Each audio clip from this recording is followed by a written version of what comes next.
Bonjour à tous, je suis heureuse de vous retrouver en ce mois d'octobre pour essayer de tirer 2 ou 3 points du chapitre 2 de l'exhortation apostolique Amoris Laetitia du pape François. Voilà, dans ce chapitre intitulé « La réalité des familles d'aujourd'hui », le pape François nous dit, et il insiste, qu'il faut partir de la réalité concrète de la vie des familles pour garder les pieds sur terre. Donc, durant le synode, il y a eu une grande enquête qui a été menée pendant les 2 années du synode pour repérer les évolutions des familles. Voici ce qui a été pointé. D'abord, on assiste à des grands défis qui sont d'ordre social, une grande pauvreté, un manque de logement, la solitude, surtout dans nos pays dits développés, le défi des migrations, le déclin démographique, la question de l'individualisme, des rythmes de vie, du stress, la culture du zapping, les méfaits de la pornographie, les abus, la violence, le terrorisme, la fragilité des liens, la peur de l'engagement, les addictions, la communication virtuelle, les grandes disparités sociales entre les pays et entre les personnes, la place des écrans dans nos vies familiales, la crise écologique. On assiste aussi à une culture qui s'uniformise avec les réseaux sociaux, les séries. Mais à côté de cela, il y a une évolution des droits des femmes, du rôle des pères, l'importance du respect des personnes âgées, l'accueil des personnes handicapées. Voilà, c'est un petit peu le constat qui est fait dans cette première partie de ce chapitre 2. Et puis ce chapitre fait aussi une synthèse de la vision de la famille dans la foi avec une autocritique.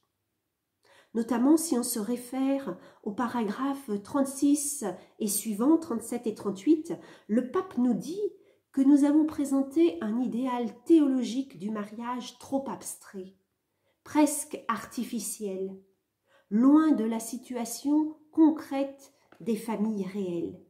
Et il va plus loin, il nous invite à accompagner les couples et les familles à partir de là où elles en sont. Donc, importance de l'écoute, du dialogue et de l'accompagnement. Il nous invite à trouver aussi des témoins locaux, intégrés dans la vie paroissiale, qui non seulement ont perduré dans le temps, mais surtout qui disent quelque chose de l'amour véritable et qui peuvent accompagner les autres dans une vie pastorale. La famille ricorée n'existe pas. Et il nous dit que c'est à nous d'annoncer la joie de l'Évangile. Et la réalité de l'Évangile est bien l'attitude de Jésus lui-même qui accompagne les personnes. Si nous prenons l'exemple des disciples d'Emmaüs, qu'a fait Jésus? Il les a accompagnés, il a marché avec. Et il a commencé par les écouter. Et il est parti de là où ils en étaient, et non pas d'une proposition de la parole de Dieu ou une évangélisation tout de suite. Le pape nous demande d'accompagner les personnes de façon singulière. C'est bien sûr plus exigeant que de faire avec tout le monde pareil.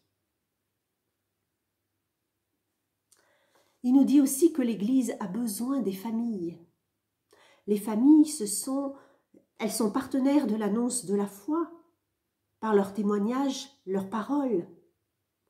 Mais c'est le premier lieu où sont transmises les valeurs de l'amour, de la fraternité, de la convivialité, du partage, de l'attention à l'autre.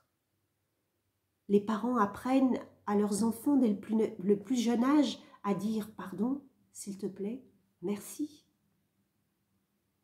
On a donc besoin des familles dans la vie pastorale. Et on a besoin de vous tous dans une église qui deviendra de plus en plus synodale.